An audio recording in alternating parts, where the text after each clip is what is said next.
At 7:14 a.m. on September 14, 1944, Staff Sergeant Thomas James Malone pressed his face into the mud of a French hedgerow and listened to his company die. The German snipers had been waiting for them, 30 rifles concealed in a tree line 200 yards ahead, their fire so accurate that any movement drew an immediate response. Malone had watched 6 men fall in the first 3 minutes. Now, scattered across the field in shallow ditches and behind inadequate cover, the survivors of Baker Company were pinned down, unable to advance, unable to retreat, unable to do anything except wait for the next bullet. He was 26 years old, a coal miner's son from Hazard, Kentucky, a ranger who had been fighting since the beaches of Normandy 3 months earlier. His father had worked the mines for 30 years, had developed the black lung that killed so many miners, had died coughing up pieces of his lungs when Thomas was 16. His mother had raised 5 children on a widow's pension and the charity of neighbors, and Thomas had gone into the mines himself at 17, working the same seams that had killed his father. The mines had taught him things that would prove useful in war. They had taught him to move in darkness, to navigate by feel, to remain calm in enclosed spaces where panic meant death. They had taught him patience, the slow, methodical work of extracting coal from rock, inch by inch, shift by shift, and they had taught him that survival often depended on doing the thing that no one else was willing to do. He had enlisted in 1942, had volunteered for the Rangers because they were said to be the toughest unit in the Army, had survived the brutal training at Camp Forrest and the even more brutal reality of combat. He had landed at Omaha Beach on D-Day, had climbed the cliffs at Pointe du Hoc, had fought his way across France with a unit that took casualties that would have broken lesser men. He had seen men die before, more men than he could count, more than he wanted to remember, but this was different. This was methodical. This was 30 German marksmen picking off American soldiers one by one, and there was nothing anyone could do to stop it. The mission had been straightforward, at least on paper. Baker Company, 2nd Ranger Battalion, had been ordered to advance through a sector of the Hurtgen Forest, clearing German positions and securing a road junction that would allow armor to push through toward the Siegfried Line. Intelligence had reported light resistance, scattered infantry, demoralized and under-equipped, retreating toward the German border. The Rangers had expected a routine advance. The Hurtgen Forest would prove to be anything but routine. 50 square miles of dense pine and hardwood, cut by deep ravines and narrow fire breaks. It was terrain that negated every advantage the Americans possessed. Tanks could not maneuver in the thick undergrowth. Artillery was ineffective against positions dug into the forest floor. Air support was useless when pilots couldn't see their targets through the canopy. The forest swallowed entire divisions, chewed them up, and spat out the survivors. The Germans knew this. They had fortified the Hurtgen with bunkers and trenches and minefields, had positioned their best defensive troops among the trees, had prepared to make the Americans pay for every yard of advance. The battle that would follow would become one of the bloodiest of the European campaign. 3 months of fighting that would cost the U.S. Army over 33,000 casualties. Baker Company knew none of this on September 14, 1944. They knew only that they had orders to advance and that the forest ahead looked quiet. They had walked into a killing field. The Germans had positioned their snipers with mathematical precision. The tree line ahead was elevated slightly, giving the shooters a clear view of the open ground that Baker Company had to cross. The hedgerows on either side of the field funneled any approach into a narrow corridor, eliminating flanking options. And the snipers themselves were not ordinary Wehrmacht riflemen. They were Jaeger, elite mountain troops trained in marksmanship and fieldcraft, led by a man whose reputation had preceded him through the Hurtgen, Hauptmann Friedrich Oster, the ghost of the Hurtgen. Malone didn't know Oster's name yet. He would learn it later, from captured German documents and prisoner interrogations, and the name would stay with him for the rest of his life. Oster was 43 years old, a career soldier who had served in the Wehrmacht since 1923, a man who had refined the art of the sniper ambush on the Eastern Front, where he had commanded a Jaeger company that specialized in killing Russian officers. He had been credited with planning ambushes that had killed over 200 Soviet soldiers before his transfer to France in 1944. His methods were simple but devastatingly effective. He positioned his snipers to create interlocking fields of fire, eliminating any dead zones where targets might find cover. He identified high-value targets, officers, radio men, heavy weapons crews, and assigned his best marksmen to eliminate them first. And he waited. Unlike conventional ambushes, which relied on overwhelming firepower and rapid withdrawal, Oster's sniper nests were designed to trap enemy units in place, to kill them slowly and systematically, to break their will before breaking their bodies. The Americans who had fought in the Hurtgen called him the Ghost because no one had ever seen him and survived. His ambushes left no witnesses, no survivors who could describe his tactics or identify his position. Until today. Malone knew only that somewhere in that tree line, someone was coordinating the fire, was directing the snipers, was turning a routine advance into a massacre. The shots were too precise, too patient, too selective to be random. Someone was choosing the targets. Someone was prioritizing the officers, the radio men, the machine gunners, anyone who might organize resistance or call for support. Someone was systematically dismantling Baker Company one bullet at a time. Lieutenant Crawford had been the first to die. The company commander had been standing at the edge of the field, binoculars raised, trying to identify the source of the initial shots.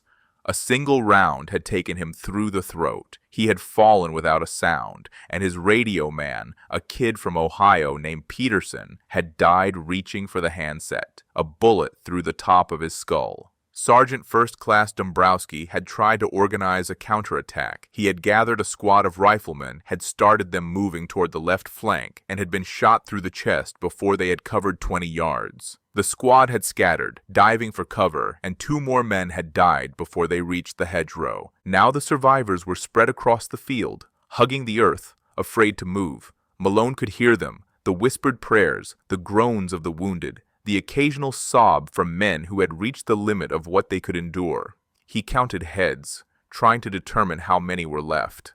Baker Company had started the morning with 127 men. He estimated fewer than 80 were still capable of fighting, and that number was dropping with every passing minute.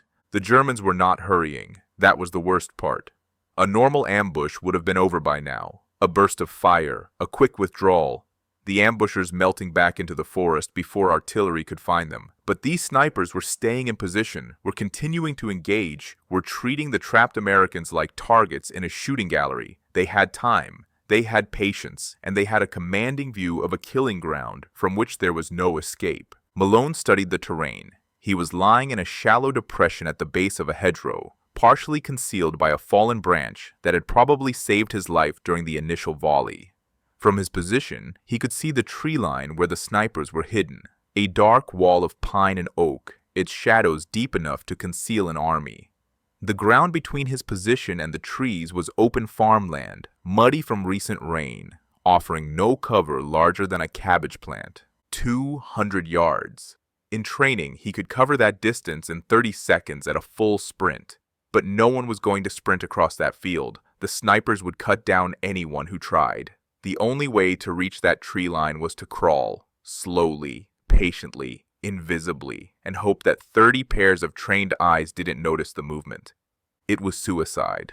Malone knew it was suicide. But someone had to do something, and the company's officers were dead or wounded, and the men were dying, and if no one acted soon, there wouldn't be anyone left to save. He made his decision. Sergeant Kowalczyk.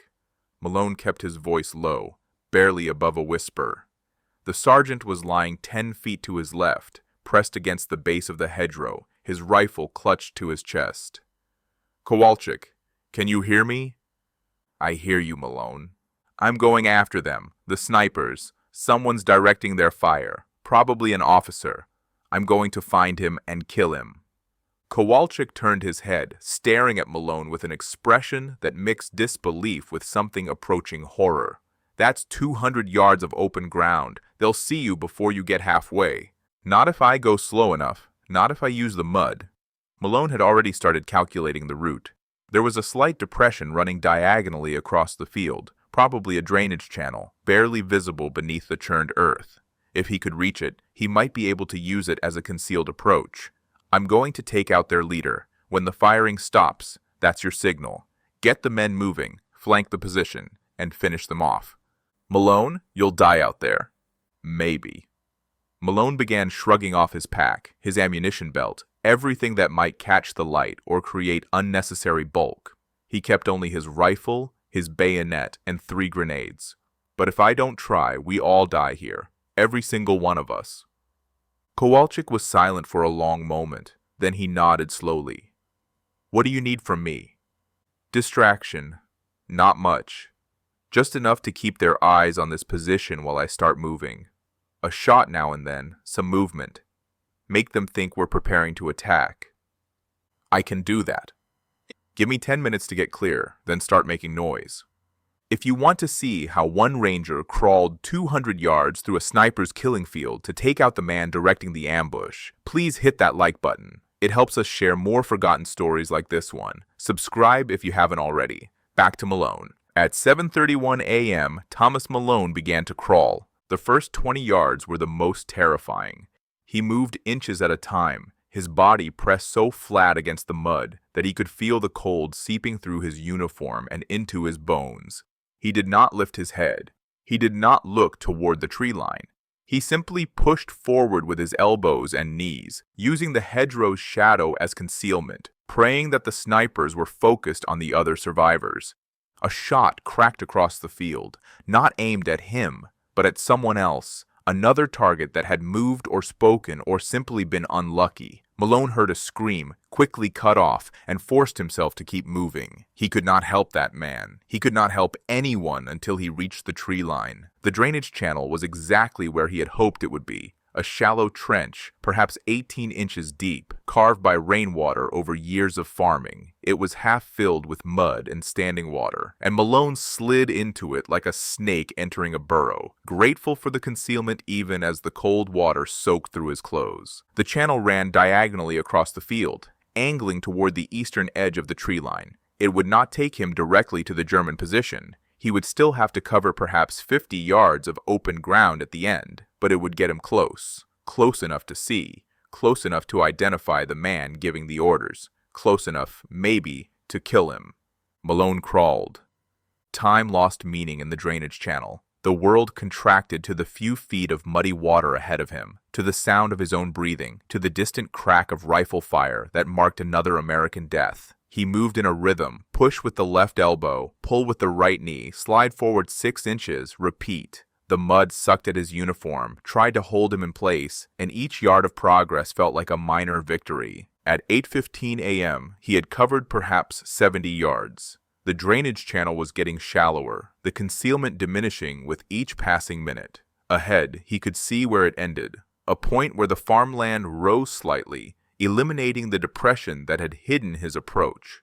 Beyond that point, he would be visible.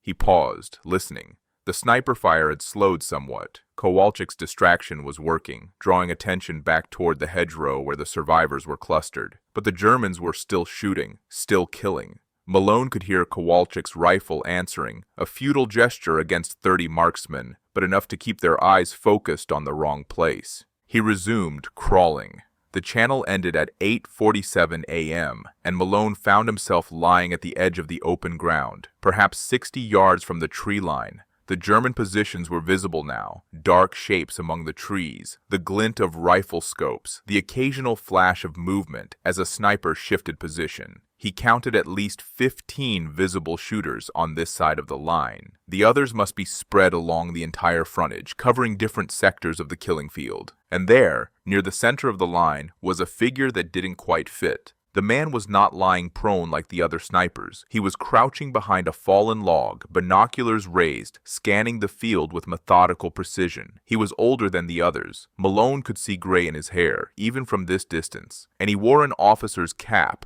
rather than a helmet. As Malone watched, the man lowered his binoculars, turned to a sniper beside him, and pointed toward the American position. The sniper nodded, adjusted his aim, and fired. That was the leader. That was the man directing the ambush. Malone had found Hauptmann Friedrich Oster. The next 60 yards would be the hardest. The ground between Malone's position and the tree line was completely exposed, churned mud with no cover larger than a clod of earth, every inch of it visible to the German snipers. If he moved too quickly, they would see him. If he moved too slowly, the battle might be over before he arrived. He needed to find the perfect balance between speed and stealth. and he needed to do it while crawling through mud under the guns of 30 trained marksmen. Malone waited. He watched the snipers' firing patterns, noted which directions they faced, identified the gaps in their coverage. The German position was focused primarily on the American survivors clustered around the hedgerow. That was where the threats were. That was where the targets were. The flanks were less heavily covered. A man approaching from an angle, moving slowly enough to avoid drawing attention, might be able to reach the tree line without being seen. Might. It was not certainty, it was barely even hope, but it was all he had.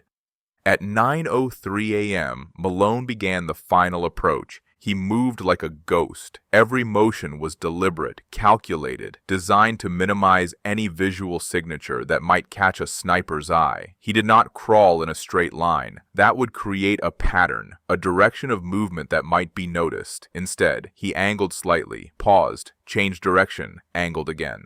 To a distant observer, he would look like nothing more than a shadow shifting across the mud, a trick of the light, the imagination born of combat fatigue. The minutes stretched into hours. Malone's world narrowed to the mud beneath his body, to the tree line ahead, to the figure of Friedrich Oster still crouching behind his fallen log. His arms ached, his legs cramped. The cold water that had soaked his uniform was slowly leaching the heat from his body, and he could feel himself beginning to shiver, a trembling that might, if it grew strong enough, betray his position. He kept moving. At 10:17 a.m., a sniper almost spotted him. The German was positioned at the eastern edge of the tree line, covering the flank that Malone was approaching. The man had been scanning the field with his rifle scope, and his gaze had swept across the patch of mud where Malone lay frozen. Malone held his breath.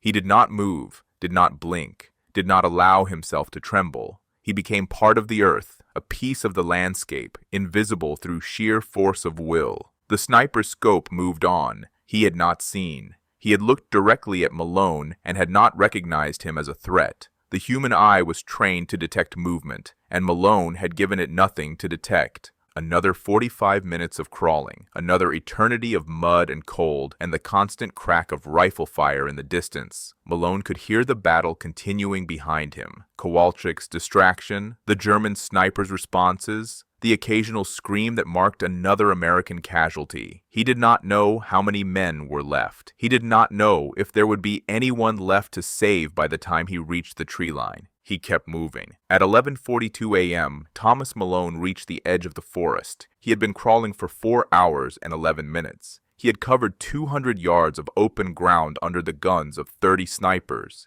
He was exhausted, frozen, covered in mud that had caked into his uniform and his hair and the creases of his face. His rifle was clogged with dirt, probably unusable, but he was alive, and he was within 30 feet of Friedrich Oster, and the German officer still had no idea he was there. Malone lay motionless among the roots of an oak tree, studying his target. Oster was perhaps 20 feet away, still crouching behind his log, still directing his snipers with precise gestures and occasional quiet commands. The officer's sidearm, a Luger pistol, was holstered at his hip. His rifle was leaning against the log beside him, within easy reach but not in his hands. He was confident. He was comfortable. He believed he was safe. He was wrong. The question was how to do it. Malone's rifle was unreliable after hours in the mud. A misfire at this range would be fatal. His bayonet was cleaner, kept sheathed during the crawl, but a knife attack would require getting within arm's reach without being seen. His grenades were an option, but the explosion would alert every sniper in the line, and Malone would never make it out alive. He chose the bayonet. Malone drew the blade slowly, careful to avoid any flash of metal that might catch the light. The bayonet was 8 inches of American steel, designed to be attached to the end of a rifle, but equally deadly in a fist. He held it in his right hand, blade forward, and began to move. The final 20 feet took almost 30 minutes. Malone moved between moments of German attention, freezing whenever Oster raised his binoculars, advancing only when the officer's focus was directed elsewhere. The snipers around them continued firing, their attention fixed on the killing field, oblivious to the American crawling through their midst. At 12:14 p.m., Thomas Malone was close enough to touch Friedrich Oster. The German officer was speaking quietly to a sniper beside him, pointing toward the American position, explaining something about angles and trajectories and fields of fire. His back was partially turned. His attention was focused on the battle he thought he was winning. Malone rose from the mud. He came up fast, faster than he would have thought possible after 6 hours of crawling. His left hand clamped over Oster's mouth, cutting off any cry. His right hand drove the bayonet into the German's back, between the ribs, into the heart. Oster stiffened. His eyes went wide, then empty. He slumped in Malone's grip, dead before he understood what had happened. The sniper beside him turned, startled by the movement, and Malone killed him too. A single thrust through the throat, quick and silent. The man fell across his rifle, his hands clutching at the wound, his mouth opening and closing without sound. 2 down. 28 to go. But Malone didn't need to kill them all. He needed to break their coordination, to create chaos, to give Baker Company a chance to fight back. He needed to make the Germans understand that they were no longer the hunters. He pulled the pin on a grenade and threw it toward the center of the sniper line. The explosion shattered the forest's silence. The grenade landed among a group of 3 snipers who had been focused on the American positions, and the blast killed 2 of them instantly. The third staggered upright, clutching at his face, and Malone shot him with his mud-clogged rifle before the man could cry out. Men screamed, trees splintered, branches and debris rained down through the canopy, and for the first time since the ambush began, the German snipers stopped shooting at the Americans in the field and started looking for a threat they hadn't known existed. Malone was already moving. He threw a second grenade toward the eastern flank, aiming for a cluster of muzzle flashes he had identified during his crawl. The explosion was followed by more screams, more chaos, more confusion. He threw the third grenade toward the west, then drew his pistol and ran, not away from the German position, but along it, parallel to the tree line, firing at any shape that moved. His rifle had jammed after 3 shots, useless, and he had dropped it without hesitation. The pistol was a .45 caliber Colt that he had carried since Normandy, 7 rounds in the magazine, reliable even after hours in the mud. The Germans were in chaos. Their leader was dead. Their position was under attack from within. They didn't know how many Americans had infiltrated their line, didn't know where the threat was coming from, didn't know who to shoot at. Some of them turned to face Malone. Others continued watching the field. Others simply ran, abandoning their positions, fleeing into the deeper forest. And across the killing field, Sergeant Kowalczyk saw his opening.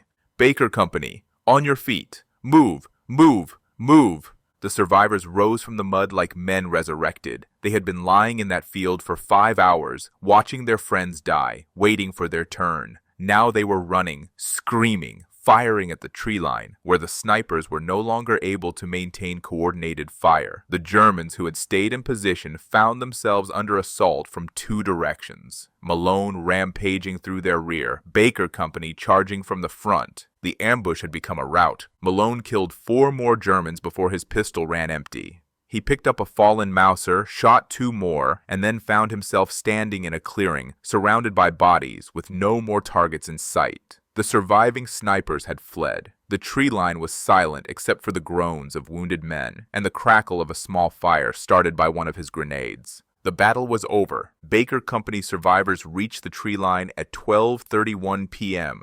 They found Malone sitting against a tree, his bayonet still in his hand, his uniform so caked with mud that he was almost unrecognizable. They found Friedrich Oster lying where he had fallen, his officer's cap still on his head, his binoculars hanging from his neck. They found 17 German bodies scattered through the forest and tracks leading away that showed where the rest had fled. "Jesus Christ, Malone!" Kowalczyk stood over him, staring at the carnage. "What did you do?" Malone looked up at him. His eyes were distant, unfocused. The eyes of a man who had spent 6 hours crawling toward his own death and somehow survived. "I killed their leader," he said. "That's all. I just killed their leader." It was not all. In the hours that followed, as Baker Company consolidated its position and called for reinforcements, the full scope of Malone's action became clear.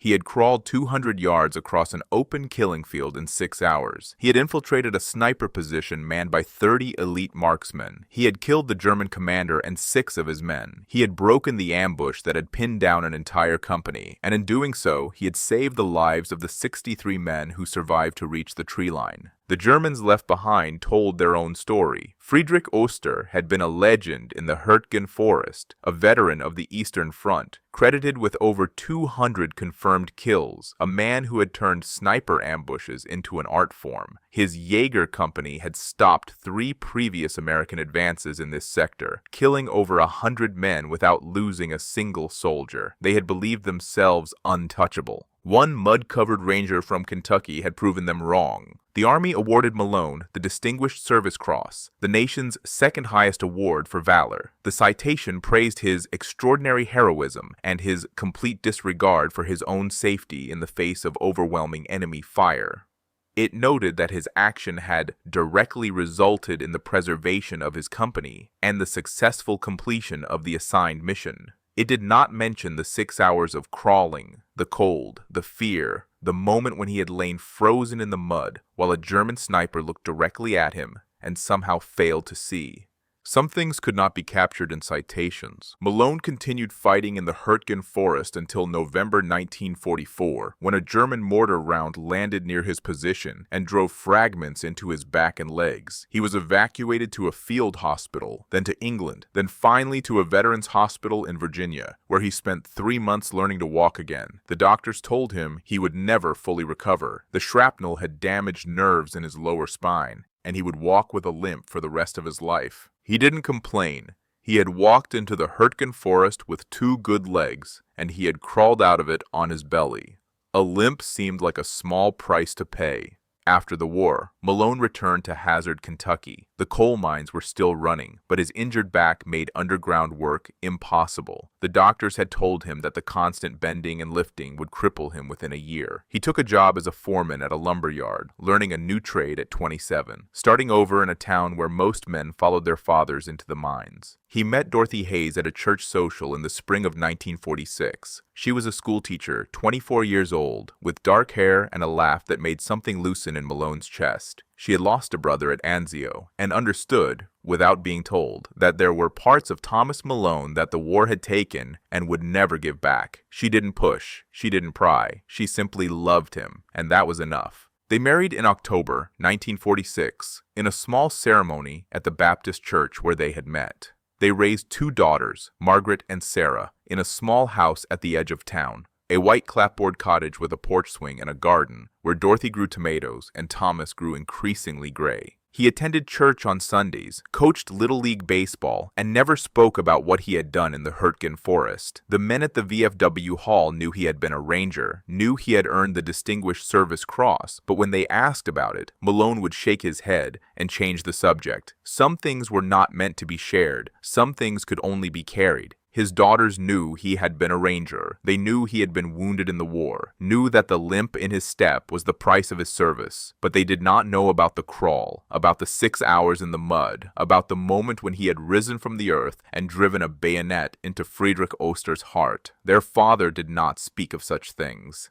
In 1989, a military historian named Dr. James Whitfield contacted Malone while researching a book about the Hurtgen Forest campaign. Whitfield had found the after-action reports, had read the citation for Malone's Distinguished Service Cross, had pieced together the story of the sniper ambush and the Lone Ranger who had broken it. He flew to Kentucky, sat in Malone's living room, and asked him to describe what had happened. Malone was 71 years old then, his hair white, his hands spotted with age, the limp more pronounced than ever. He listened to Whitfield's questions, looked at the old photographs the historian had brought, and was silent for a long time. "You want to know about the crawl?" Malone said finally. "Yes.